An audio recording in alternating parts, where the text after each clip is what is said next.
got to talk about as we approach this weird week before we start breaking down the players and the picks. Are we ready to go?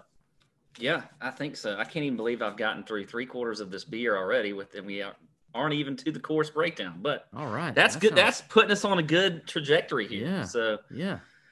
All right, let's go. Yeah, so the Charles Schwab Challenge in Fort Worth, Texas. We are at Colonial Country Club. It is a par 70, playing just over 7,200 yards. Bent grass greens.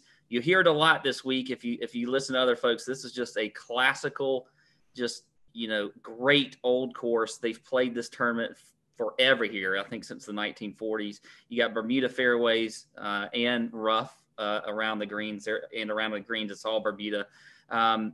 This is one of those courses it's one of those less than driver courses. I don't think you really have to hit driver a whole lot. There's a lot of dog legs out here, which takes the driver out of these guys' hands. Now, some guys with the length, they may try to just bomb it over the dog legs and do that. But really, all types of players can play well here. I like the guys that tend to work the ball both ways off the tee. But really, in general, it is a second shot golf course. That's where you're making your money here. They are extremely small greens, very tough to hit. So greens and regulation is definitely important. And scrambling, if you're going to miss the greens, you got to be able to get up and down. Once you get on these greens with the bent grass, they typically run really quick. They have a ton of slope and a lot of undulation, so they can be a little bit tricky. I think that, with this course, and really a lot of times when you see a course like this that has a lot of history behind it, that's classic like it is, I think it takes a lot of experience out here. One of the things we did during the quarantine is we interviewed Boo Weekly, who has won here before and started out playing here not so great. But then as he got more and more experience, he got better because he learned the spots that he could hit it into in the fairways and give himself the best angles into these greens and to attack them, to get birdies and things like that. Off the tee is I just don't see a whole lot of importance there, because I do think accuracy could be a thing, but the rough really isn't all that penal. So I don't necessarily know if you got to be, hitting it exactly in the fairways. You just got to get yourself good angles to be able to attack the greens. So I think that's important as well. You're going to see it right from the start. The guys that start on hole number 1, that's a par 5 that is easily gettable. And if your guys aren't birdieing that hole, you're going to get upset, because that's the one that they really need to take advantage of out here on this course. Outside of that, the stats I'm looking at, I mentioned greens and regulation, definitely looking at scrambling, looking at strokes gained approach.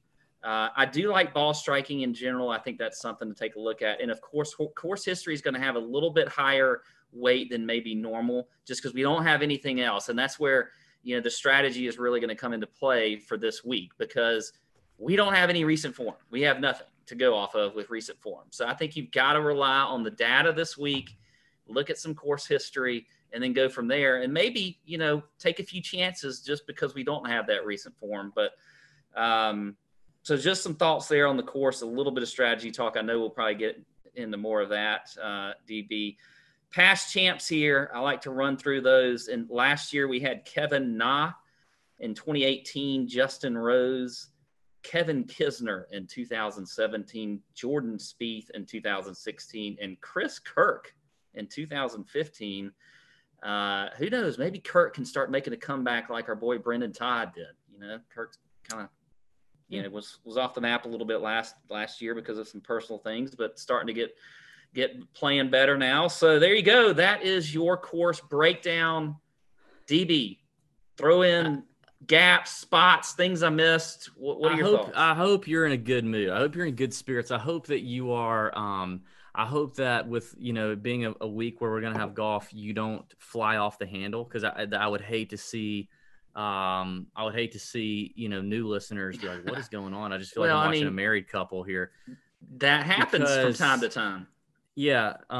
Okay. So let me tell you what I agree with. Most everything you said. Classic tight tree line course. Yep. I do think the par 5s are actually rank pretty tough. If you got people not scoring on the par 5s, it does tend to happen. You see very few eagles on this golf course. As you mentioned, the weather does look pretty good right now, but that's something very important to look at as we get to Wednesday night, which is another big reason to be in the Nut Hut on Wednesday, so we can break that down, talk about it, because the course really, its biggest defense is wind and firmness of conditions, right? But right now I think we're going to get firm conditions, but I don't think it's going to be a whole lot of wind. In terms of stats that I'm looking at, pretty much agree with you. I think off the tee stats are almost neutral. Like, even if you look at Data Golf, that has a really good tool over there. I mean, it basically says driving accuracy is actually just as important, really not even more important than a standard PGA Tour event. So I wouldn't weight that too much. Distance is a lot less important here. So really, like, off the tee, you could almost squash it, because almost everybody's going to be hitting to the same spots on this golf course. There may be a few bombers that try to carry some lines, some dog legs, but for the most part, everybody's got to kind of be in the same spot. If you eliminate like the bottom 25% of just god awful off the tee people, okay, whether they're long hitters, short hitters, whatever it is, if they suck at getting it in the fairway, no matter what, eliminate those people, and then the rest of them, I really don't care much about their off the tee stats. This boils down to, like you said, iron play from the fairways, strokes gained approach, greens in regulation, bent grass putters. These are very small greens, but they're bent grass. And then people who can grind around the greens and get up and down, okay? Because you're going to miss these small greens, like you said. So you need grinders, scramblers, bent grass putters, iron players. That's what you need in terms of stats. Now, what I disagree with you on is the value of course history. I actually think course history is almost worthless this week. Because when you think about the strength of this field, it is, I did some research on it today. According to the World Golf Ranking, this field last year had the same strength of field record, strength of field, as the CJ Cup and the Shriner Hospitals for Children Open, which were both fall swing events littered with new Korn Ferry graduates and, just no-namers, okay? This strength of field last year was the same. If you look at years previous, it's not much better. It's very close, okay? Very similar. What we're seeing now is the strongest field Colonial has ever seen by a long shot. This field ranks equivalent to what you would see in a Northern Trust Open or a BMW Championship for the FedEx Cup playoffs. In those events, you got the best players in the world, and the cream typically rises to the top. I just don't see how you can wait. If you want to weight course history, I don't hate it, and I'm not saying I won't look at somebody with an incredible record here just to say, okay, clearly they're probably comfortable here. Clearly something suits their eye. But beyond that, I don't think you can really apply much to it. If you're looking at, okay, well, he's got 4 top 25s here. Like, it just doesn't matter, because in previous years, this is like a Korn Ferry event compared to what we have right now. This is a big boy golf tournament. Brian Gay's record for the last 10 years has nothing to do with looking at Brian Gay this week.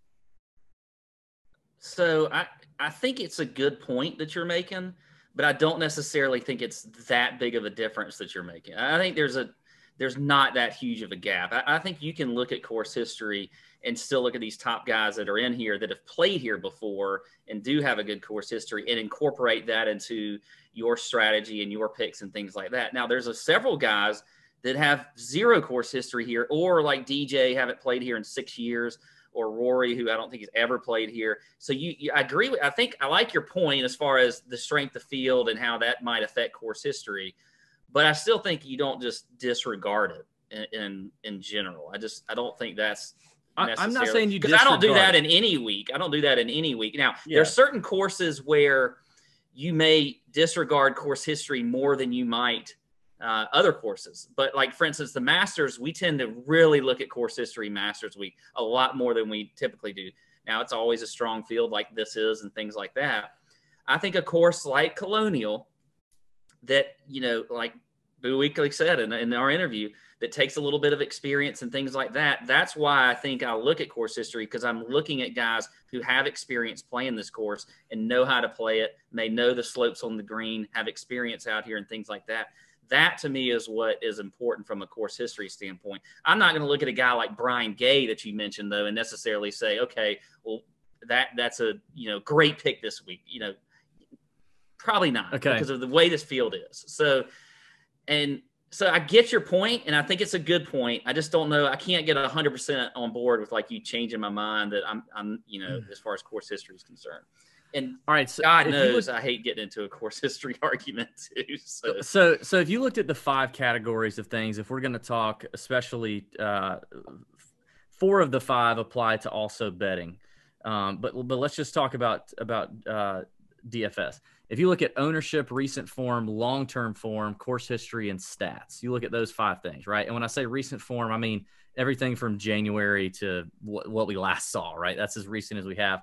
Long-term form being your, what have they historically been very good at over the last couple years, 3 or 4 years, whatever. So what would you say is the most important thing for DFS out of those 5 things? I mean, for me, one of the most important things that I look at is probably recent form, which we don't have this week. We're throwing out. Okay, but I'm saying out of this recent form, so does that mean you're devaluing it more so than you do normal weeks? Because I think that would be the move, right? Yeah, I think so. Okay. Maybe I've stumped you here. I will say this. For DFS, we can argue about course history for 20 minutes, but at the end of the day, I think we probably both agree the number one thing, or if it's not one, it's number 2, is ownership this week. Because okay. Yeah, you didn't listen to the question. I stumped you. Yeah, I stumped you. I know it's a really tough question. It's a really tough question. I gave you five things. I know that was a lot. For this week, yeah, you're totally right. Ownership is definitely the biggest thing. So in DFS this week, bar anything else, ownership is numero uno because we don't have true recent form, right? We don't know what these guys have been doing. We've already talked about how course history is devalued this week. It hasn't increased in value above a standard kind of week that you play. Stats are always important. Stats are always good to look at, but this is all about ownership. So it's tough. We were talking about it before we came on. Like, this is one of those weeks where it's going to be, it's always hard to predict ownership on a Monday night when we record this podcast, but it's extra hard to predict ownership on a Monday night when you have 0 recent form to go off of. You don't have any ownership numbers from the week before. We're not in the regular cadence. It's like predicting ownership, at the the first event of the swing season or whatever it is. Like, we have nothing to go off of, which again is why being a member of the Nut Hut is super important and subscribing to the Chalk Bomb is super important, because we are going to name some names tonight that we're going to think are one way and they're going to be another when it comes to ownership. But that is number 1 this week is ownership. And then you can let the rest of it sort it out. Yeah, I agree with that. The ownership is certainly big. But here's another thing I want to say, and I'm going to get into this a little bit when we talk at the end on our Just the Tips segment. This is a week where you really can, if you want to see what the stats show you, if you want to look at the data and you want to go with that as your strategy and you just want to go off the data because we don't have the recent form, it's harder to know ownership. We'll know that later in the week. I'm actually going to probably be more heavy on stats than I ever have this week. As far as I'm going to have a certain amount, we've already talked about a few that I'm looking at. I'm going to look at them in a lot of different ways, whether it's going out 100 rounds, where it's shortening it up, 24 rounds. And I think you can really play around with it this week more so than any, just to see where it takes you. And, we'll see how that goes for me, but that's definitely something that I think is interesting. But yeah, number 1 this week is going to be ownership, especially in these big tournaments like the Million Acre. So, I can't thank you enough. And after this, I know a lot of our listeners and viewers won't be able to thank you enough. You brought up just the tip. And if you're a man who gets just the tip in there and then he's like, and he has a problem, or he can't even get it going there, our friends at Roman have the answers. Okay. We've been talking about Roman for a few weeks, and you know how awkward erectile dysfunction can be. And Roman has provided a simple, convenient solution that you can deal with from the comfort and the privacy of your own couch. You know what I mean? Like, discreetly, not having to walk in and be weird or having to make a weird phone call and appointment like, hey, yeah, this is Pat Perry, and